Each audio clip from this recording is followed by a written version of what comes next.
하나님 말씀 함께 보겠습니다. 로마서 8장 26절부터 30절 말씀 함께 보시겠습니다. 로마서 8장 26절부터 30절까지 한 절씩 교독하겠습니다. 이와 같이 성령도 우리의 연약함을 도우시나니 우리는 마땅히 기도할 바를 알지 못하나 오직 성령이 말할 수 없는 탄식으로 우리를 위하여 친히 간구하시느니라.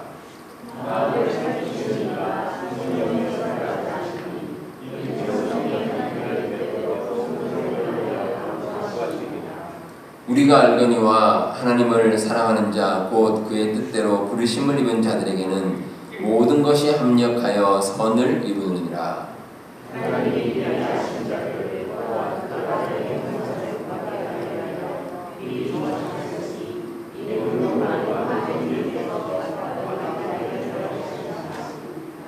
네, 30절 함께 보겠습니다. 또 미리 정하신 그들을 또한 부르시고 부르신 그들을 또한 의롭다 하시고 의롭다 하신 그들을 또한 영화롭게 하셨느니라. 아멘. 우리가 세상을 살면서 나를 위해서 내가 할 수 있는 일이 과연 얼마나 될까 여러분들 한번 생각해 보시기 바랍니다. 만약에 내가 할 수 있는 내가 의식주에 모든 관계된 것을 나 혼자 해결해야 된다. 그러면 상당히 힘들 겁니다. 상당히 어렵습니다. 제가 흥미롭게 본 영화 가운데 캐스트 어웨이라는 영화가 있습니다. 어떤 이제 사람이 비행기를 타고 가다가 비행기가 이제 불시착하면서 혼자 무인도에 떨어지게 됐습니다. 혼자 무인도에서 입고 먹고 잠자는 거 다 혼자 해결해야 됐고 또 더위와 추위 뭐 이런 배고픔 모든 것을 잘 혼자서 이제 해결해야 되는데 이게 쉬운 일이 아니었습니다. 정말 어렵습니다. 그래서 그 모습을 보고 참 힘들겠구나 이런 생각을 제가 한 적이 있습니다. 인류가 근대 사회에 들어오면서 경제가 아주 급속도로 발전을 했습니다. 특히 근대 사회가 되면서 다양한 산업이 이제 많이 발전을 했는데 그렇게 하게 된 데는 여러 가지 이유가 있겠지만 그 중에 하나가 분업입니다. 분업. 일을 나눠 하는 겁니다. 근데 자본주의를 대표하는 영국의 경제학자인 아담 스미스가 쓴 국부론에 이런 이야기가 나옵니다. 핀을 만드는 공장에서 종업원 이제 일하는 사람 한 사람이 하루에 핀을 만들 수 있는 개수가 최대치로 따지면 한 20개 정도 됩니다. 그러면 10명의 종업원 이제 일하는 사람이 있으면 한 200개 정도 그 정도 만들겠죠. 그런데 이 똑같은 일을 이제 나눠서 하는 겁니다. 10명이 다 각자 나눠서 핀을 만들게 되면 그러면 무려 하루에 48,000개까지 만들 수 있다는 겁니다. 그러니까 수백 배죠. 수백 배를 더 많은 생산할 수 있다라는 내용이 기록되어 있습니다. 이 분업이라는 것은 서로 돕는 것을 기반으로 합니다. 내가 혼자 처음부터 끝까지 모든 것을 담당하는 것이 아니라 각자가 나눠서 일을 하고 또 그래서 협력함으로써 나중에 더 큰 성과를 내는 겁니다. 이처럼 세상을 사는 모든 사람에게는 도움이 반드시 필요합니다. 아무리 잘난 사람도 자기 혼자 모든 것을 다 할 수는 없습니다. 우리가 살아가는 가운데 누군가의 도움이 반드시 필요합니다. 우리의 영적인 삶도 마찬가지입니다. 우리가 살아가는 가운데 하나님께서 우리를 도와주시기 때문에 지금도 우리는 평안 가운데 살아갈 수가 있습니다. 우리 삶 가운데 하나님의 도우심이 반드시 필요합니다. 그래서 우리가 믿는 사람들은 하나님을 의지하고 살아야 되고 또 그 은혜를 잊지 말아야 할 것입니다. 함께 보신 오늘 말씀에는 우리를 도우시는 성령님에 대해서 기록하고 있습니다. 성령님께서는 우리의 마음에 감동을 주시고 또 그를 통해서 우리의 마음을 굳세게 하시고 우리로 하여금 흔들림 없는 삶을 살도록 인도해 주십니다. 자, 오늘 말씀을 통해서 우리를 도우시는 성령님이 어떤 의미가 있는지 함께 한번 묵상해 보도록 하겠습니다. 먼저 성령님께서는 우리의 연약함을 도우십니다. 오늘 말씀이 시작되는 26절에 이와 같이 성령도 우리의 연약함을 도우신다 이렇게 말씀하고 있습니다. 우리 모든 사람들은 하나님 보시기에 연약합니다. 많이 부족하고 그 부족함을 인해서 우리가 종종 쓰러지거나 하는 것이 우리의 모습입니다. 반대로 말하면 우리가 연약하기 때문에 성령님께서 우리를 도와주실 수 있습니다. 물론 그럴 리는 없겠지만 만약에 우리가 성령님께서 우리를 돕지 않으셔도 우리가 혼자서 모든 걸 해낼 수 있는 능력이 있다라고 하면 그러면 도우심이 필요가 없겠죠. 하지만 우리 인간은 그렇지 않습니다. 다 연약합니다. 연약하기 때문에 성령님께서 우리를 도와주셔야 됩니다. 도와주셔야 우리가 온전히 살아갈 수가 있습니다. 그래서 우리에게 필요한 것이 성령님의 도우심을 받기 위해서는 우리가 연약하다는 것, 이걸 인정을 해야 됩니다.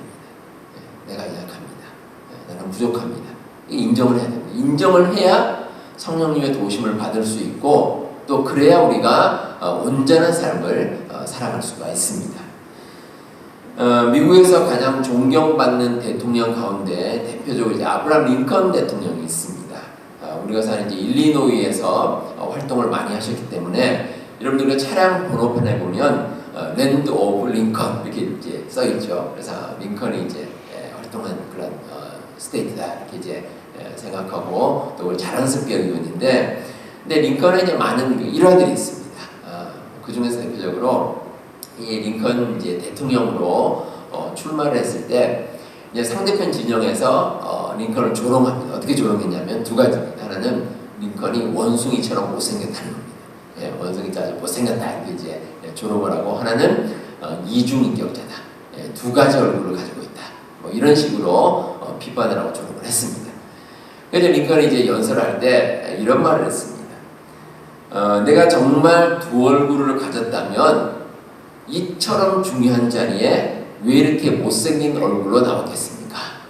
이렇게 이제 이야기를 하는 거예요. 그러니까 이제 상대편에서 아무런 말도 하지 못했다라는 그런 이야기가 있습니다. 성경에 나오는 많은 믿음의 조상들도 연약한 부분을 가지고 있습니다. 뭐 육체적으로 연약한 사람도 있고, 또 환경이 연약한 사람도 있고, 또 심리적으로 결함을 가진 사람도 있습니다. 누구나 완벽한 사람은 없습니다. 근데 이분들이 하나님의 쓰임을 받게 된 것은 장점을 가져서가 아닙니다. 자기의 약점을 인정을 하는 겁니다. 내가 이렇게 부족합니다 라고 인정을 하고 하나님께서 도와주시는 겁니다. 그렇게 해서 그분들이 하나님께서 맡겨주신 귀한 사명을 잘 감당해낼 수 있었습니다. 오늘 말씀 26절에 성령님께서 우리를 도우신다, 이 말씀은 원래 뜻이 성령님께서 손을 잡아주신다. 우리의 손을 잡아주신다. 성령님께서는 멀찌감치 서가지고 그냥 우리의 모습을 이렇게 바라보시는 게 아닙니다. 직접 찾아오셔서 우리의 손을 잡아주십니다. 그런데 우리가 스스로 잘났다고 생각하고 그 손을 뿌리치면 우리는 도우심을 받을 수가 없습니다. 오히려 우리의 연약함을 인정하고 우리의 손을 내밀 때, 그때 성령님께서는 우리의 손을 잡아주신다는 거죠. 성령님께서는 우리의 연약함을 아십니다. 그래서 우리를 지켜보니 저대로 두면 살아가기 힘들다 이렇게 판단하신 겁니다. 그래서 직접 찾아오셔서 우리에게 손을 내밀어 주시고 우리의 손을 잡고 인도해 주시는 겁니다. 마태복음 11장 28절에 보시면 예수님께서 수고하고 무거운 짐진 자들아 다 내게로 오라 이렇게 말씀을 주십니다. 그리고 이어지는 29절과 30절에서 나의 멍에를 메고 내게 배우라. 이는 내 멍에는 쉽고 내 짐은 가벼움이라. 이렇게 말씀을 주십니다. 이 멍에를 맨다는 것은 함께 간다는 의미입니다. 소가 밭을 갈 때 소 두 마리가 멍에를 함께 메고 이렇게 밭을 갈고 그렇게 이제 일을 합니다. 그런데 이런 모습에는 두 가지 의미가 있습니다. 이 멍에라는 것은 매지 않을 수 없는 겁니다. 밭을 갈기 위해서는 반드시 멍에를 매야 됩니다. 그리고 또 하나는 함께 멍에를 매는 겁니다. 함께. 그리고 주님께서 그냥 강 건너 불구경하듯이 우리의 모습을 그냥 보고 있는 것이 아니라 우리의 연약함을 아시고 우리와 함께 그 어려움을 감당을 해주십니다. 그래서 우리는 연약함 가운데서도 힘을 내서 세상을 살아갈 수가 있습니다. 성령님의 도우심이 이렇습니다. 우리가 영적으로 힘든 일을 경험할 때 우리의 앞이 막히는 것 같은 그런 느낌이 들 때가 있습니다. 그런 상황에서도 성령께서 우리와 함께 하시면 우리는 더욱더 힘을 내서 나아갈 수가 있습니다. 성령께서는 우리의 손을 잡아주시고 우리의 모든 삶 가운데 동행해 주십니다. 그래서 우리는 어떤 상황이든지 우리의 연약함 때문에 낙심하는 것이 아니라 성령께서 우리와 함께 하신다는 그 믿음 가운데 우리는 힘을 내서 이 세상을 살아갈 수 있습니다. 우리 성도 여러분, 성령께서는 언제나 우리를 도와주실 준비가 되신 분입니다. 그래서 우리는 우리의 연약함을 인정하고 성령님의 도우심에 우리의 삶을 맡기면 됩니다. 여러분, 성령님께서 자비하신 성령님의 그 도우심의 역사를 늘 바라보시고 여러분들 모든 삶을 맡기고 살아가시는 우리 성도님들 다 되시길 바랍니다. 다음으로 성령님께서는 우리의 기도 가운데 함께 하십니다. 26절에 보시면 우리는 마땅히 기도할 바를 알지 못하나 오직 성령이 말할 수 없는 탄식으로 우리를 위하여 친히 간구하시느니라. 이렇게 기록하고 있습니다. 우리가 힘들 때 성령님께서는 우리의 기도 가운데 함께 하시고 우리의 기도가 하나님께 전달될 수 있도록 우리를 도와주십니다. 우리가 어려움 속에 있을 때 정말 힘든 것 가운데 하나가 기도가 잘 나오지 않는 겁니다. 우리가 조금 힘들거나 뭔가 해볼 여력이 있으면 그래도 하나님께 나와서 이렇게 기도를 합니다. 그런데 어떤 때는 정말 힘들 때는 기도할 여력마저도 떨어질 때가 있습니다. 너무 답답하고 힘듭니다. 이게 말도 나오지 않고 뭐 어떻게 할 바를 알지 못할 그럴 때가 있습니다. 복음성가 가운데 이런 복음성가 가사가 있습니다. 마음이 지쳐서 기도할 수 없고 눈물이 빗물처럼 흘러내릴 때 주님은 우리의 연약함을 아시고 사랑으로 인도하시네. 내가 홀로 외로워서 마음이 무너질 때 누군가 널 위해 기도하네. 이런 내용이 있습니다. 정말 우리가 힘들고 어려워서 우리가 어떻게 할 바를 알지 못하고 기도하는 것조차도 우리의 마음대로 할 수 없을 때 그때 성령께서는 우리가 기도할 수 있도록 우리를 도와주십니다. 우리가 영적으로 힘들 때 기도할 마음, 기도할 능력, 힘도 없을 때 여러분 이 말씀을 잊지 마시기 바랍니다. 우리가 기도에 함께 하시는 성령님, 그 성령님께 의지해서 그냥 우리는 엎드리면 됩니다. 그냥 엎드리면 됩니다. 그냥 엎드리면 성령님께서 우리를 대신해서 기도해 주십니다. 우리를 대신해서 하나님께 기도해 주시고 우리의 마음을 아시기 때문에 하나님께 그 모든 것을 전달해 드립니다. 그 역할을 하시고 또 도우시는 분이 바로 성령님이십니다. 그리고 성령께서는 한 걸음 더 나아가십니다. 우리가 기도를 하나님께 올려드리되 그 기도가 하나님의 뜻에 맞게 전달되도록 우리를 도와주십니다. 우리가 연약함 가운데 하나님께 잘못 기도할 때가 있습니다. 내 생각에만 의지해서 하나님께 잘못 의지하고 하나님께 잘못 전달할 때가 있는데 그때 성령께서는 하나님께 온전히 기도가 전달될 수 있도록 도와주십니다. 그게 성령님의 역할입니다. 그래서 우리의 모든 기도는 하나님 앞에서 선하게 응답이 됩니다. 27절 말씀처럼 성령이 하나님의 뜻대로 성도를 위하여 간구하시고 또 28절 말씀처럼 모든 것이 합력하여 선을 이룬다. 이렇게 기록되어 있습니다. 자, 우리가 기도할 때 우리 생각이 주로 들어가죠. 우리 생각대로 이제 기도하는데 성령께서는 그 기도가 하나님의 뜻에 합하도록 모든 것이 합력해서 모든 것이 상황도 그렇고 또 모든 것이 온전히 이루어질 수 있도록 성령께서 그 기도 가운데 함께 해주신다는 겁니다. 저도 하나님께 기도하면서 이런 생각이 들 때가 있습니다. 내가 기도하는 내용이 과연 하나님의 뜻에 합당한 내용일까?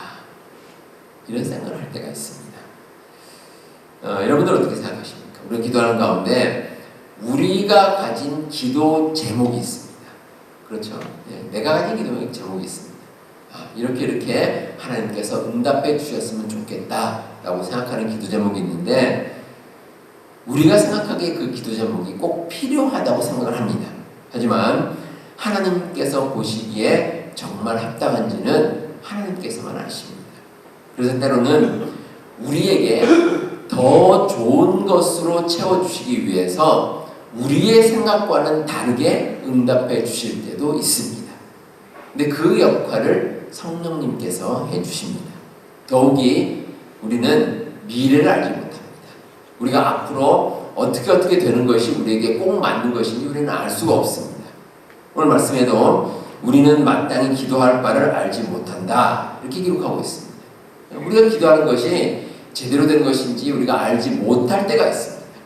근데 그때 성령님께서 우리를 대신해서 우리가 온전히 바르게 기도할 수 있도록 우리의 마음을 인도해 주십니다. 성령님이 아주 중요한 역할입니다. 성령께서는 우리의 삶이 나아갈 길을 다 아십니다.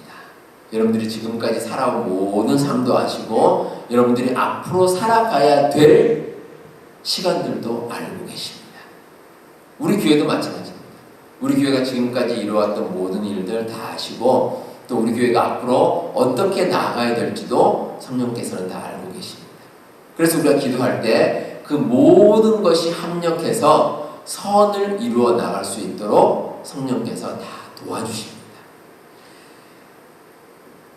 언젠가 연세 많이 드신 어느 목사님께서 이런 말씀하셨습니다. 오랜 세월 목회를 하고 보니 한 가지 깨달은 사실이 있습니다. 하나님은 절대 손해보지 않으신다는 것을 깨닫게 되었습니다. 그러니까 우리 하나님께서 우리의 모든 것을 이루어주실 때 넓게 보십니다. 우리 인간은 참 근시안적입니다. 우리 앞일만 봅니다. 그래서 우리는 잘 판단할 수 없지만 하나님께서는 모든 것을 아시고 그때그때 우리에게 꼭 맞게 역사해 주신다는 겁니다. 때로 우리가 살아가면서 이런 생각을 할 때가 있습니다. 절대 이 일은 돼야 된다. 절대 이 일은 되면 안 된다. 우리가 이제 절대라는 표현을 합니다. 우리 생각에는 뭐 이러면 반드시 해야 된다 이렇게 얘기를 하는데 사실은 하나님 보시기에는 이 절대라는 것은 없습니다. 우리의 생각은 그렇습니다. 우리 인간적인 생각은 그렇지만 그러나 하나님 보시기에는 더 큰 그림이 있습니다.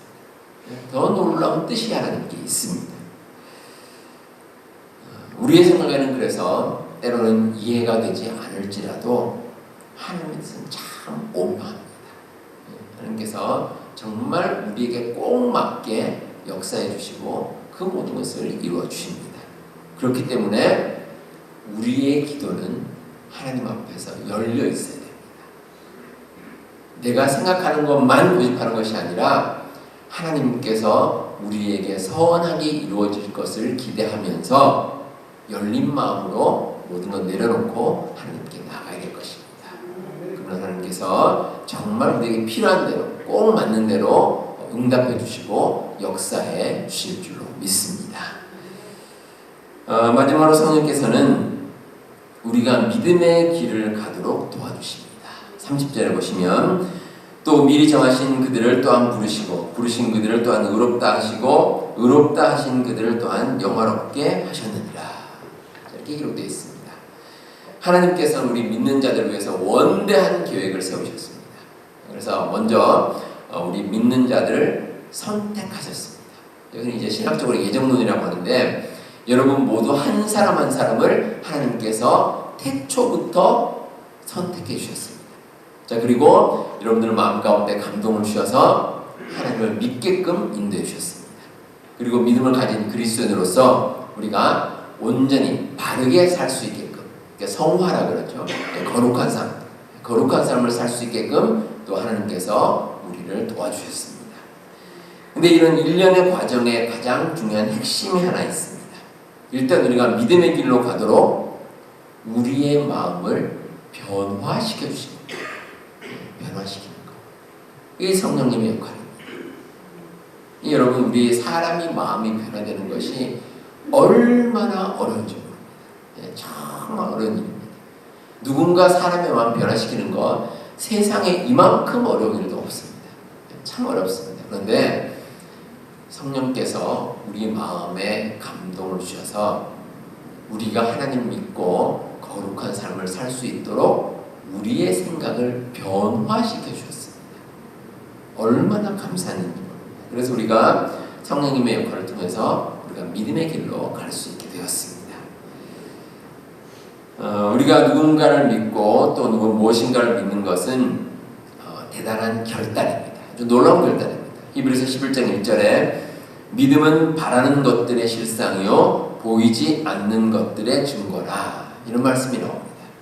자, 우리가 마음 가운데 믿음을 통해서 확신은 있습니다. 확신이 있는데 중요한 것은 우리 눈에 보이지는 않습니다. 우리 귀에 들리지도 않습니다. 우리가 눈에 보이지 않고 귀에 들리지도 않지만 그러나 우리는 확신을 가지고 나갑니다. 어떻게 해요? 성령께서 우리 마음 가운데 감동을 주시기 때문에. 그래서 우리가 믿음으로 나아갈 수가 있습니다. 구약성경에 나오는 아브라함의 그 후손에 대해서 하나님께서 약속을 주셨습니다. 분명히 너의 후손이 아주 크게 번성할 것이다 라고 약속을 주셨는데 아브라함이 그 약속 가운데 마음이 좀 흔들렸습니다.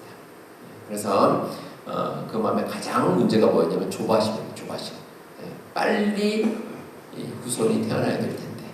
그래서 아브라함이 결국은 조바심 때문에 기다리지 못하고 하갈을 통해서 이스마엘을 낳는 그런 일을 저지르고 말았습니다.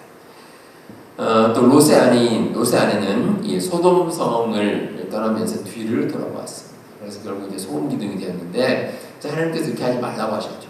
근데 왜 그랬을까요? 이 소돔성에 남겨진 것에 대해서는 미련이 생깁니다. 미련.